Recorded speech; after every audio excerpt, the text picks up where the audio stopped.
What's going on, guys? Top Tier Gaming here, and today I have a discussion video about sort of how time has affected Weiss, or maybe hasn't affected Weiss as much.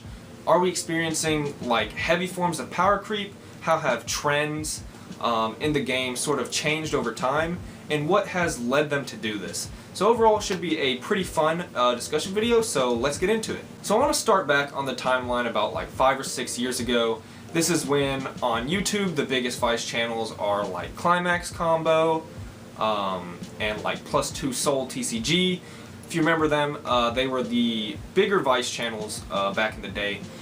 And this is a time in Weiss where the game is very young, of course, and the sort of meta decks, at least more on the English side because that's what I played more back then. You have like Madoka, Fate Zero, SAO are the 3 released decks at the time. Followed by like Bakemonogatari, Love Live. In JP around this time, or a little bit previous, you have Angel Beats being a very, very dominant deck. So this is around the time where healing is one of the most powerful effects in Weiss Schwarz. So like playing Madoka in English was super, super powerful.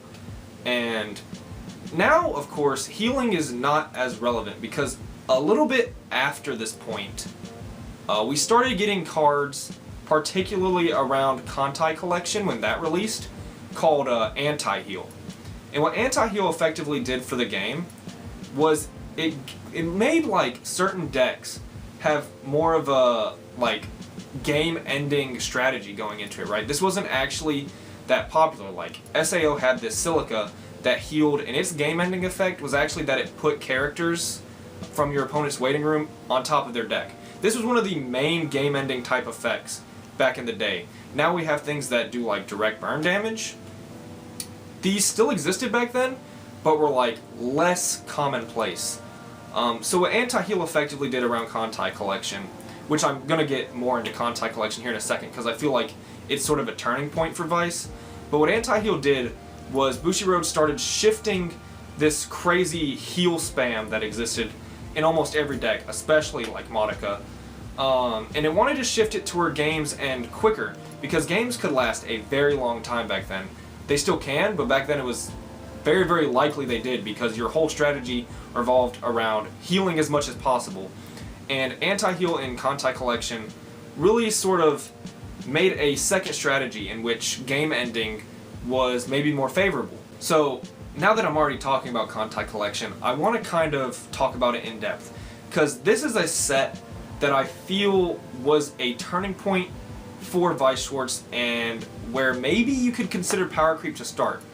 Kantai Collection was a huge set, and it sort of released this anti-everything into the game. The set had anti-salvage, anti-damage, it had just like overall very powerful like level 3s in Musashi. The Kongo was very good, and this set was absolutely huge, and people were like hyping the set up. It was very, very powerful. Compass was an amazing card. I mean, it still is. Some of these cards are still very powerful today, and it led Kantai to be, you know, hit on the ban list. Of course, tons of other things. And this, I feel, was a turning point in Weiss Schwarz, which leads to the next set, where I believe if there's any point in Weiss Schwarz where power creep began to exist in the game, it is at this point, and that is the release of Nisekoi. So for newer players, you might not think of Nisekoi as a very powerful deck. You don't see it a lot anymore, but around the 2014 area, I believe, this deck was crazy. I remember cards being released for it, like on Card of the Day and stuff, and it seemed like a good set until we got to the point where this level 3 Madoka was revealed, and this card was bonkers. This truly was one of the first times in Weiss where I looked at this card and I could feel like the power creep. This card essentially attacked 4 times by itself, which is crazy, and it needed setup. You needed to have 2 of an event in memory to use, but it could on attack it burned, and then it attacked, and then you could restand it, in which on attack it burned and attacked. So if you had 2 of them, even though the cost was kind of hefty, you attacked 8 times with 2 cards. It became very, very hard for your opponent to live even from 2-5, unless you had great cancels or the sort of the sequencing of your deck was set up in a way where like you would cancel the big damage, take the burn 1. So there were ways to live, but it was very difficult. Like, this card was so beyond its time. And of course it's been at 1 on the ban list for a very, very long time now, because this is truly a card that I feel changed the direction Weiss Schwarz was kind of going.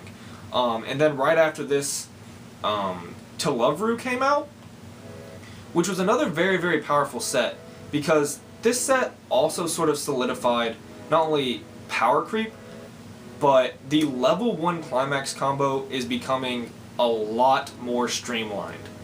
So before, around the Modica era, the Angel Beats era, is what I'll call it when referring back to more 2013, level 1 climax combos didn't really exist. So like, SAO had it in Invites to Party, but Shimakaze was one of the first times where level 1 climaxes started to become streamlined, and then you had it in Nisekoi, and then by the time of Telovru, it sort of just became an accepted fact that your deck has a level 1 climax combo. Of course, nowadays we all play with one usually. They're very, very important to have. Like, we all have either a Yunyun or a Shimakaze or like a Prince Eugen. We have something at level 1 to climax combo with, because it's been generally accepted that you can gain a large amount of advantage with a level 1 climax combo. They've just been sort of accepted. And around Telovru is really when I started seeing this like happen. This was an era in Weiss where the power creep definitely started to form. So now we fast forward to more like modern Weiss in general. There's this period of time where I wasn't keeping up with the game too much, but of course there were sets like ReZero, things like Love Live were getting a lot stronger. Love Live was picking up steam with a billion sets. Overall, there was just so many decks that came out during this time, but they all sort of fall in line with how Weiss is normally played. The first set of AOT came out during this time, and it was like good, not super amazing. And then we jump more towards where Weiss is now. I wouldn't say that Weiss Schwarz is in a place so far gone from where Nisekoi is, but the general power of cards and what sets have is definitely becoming a lot greater.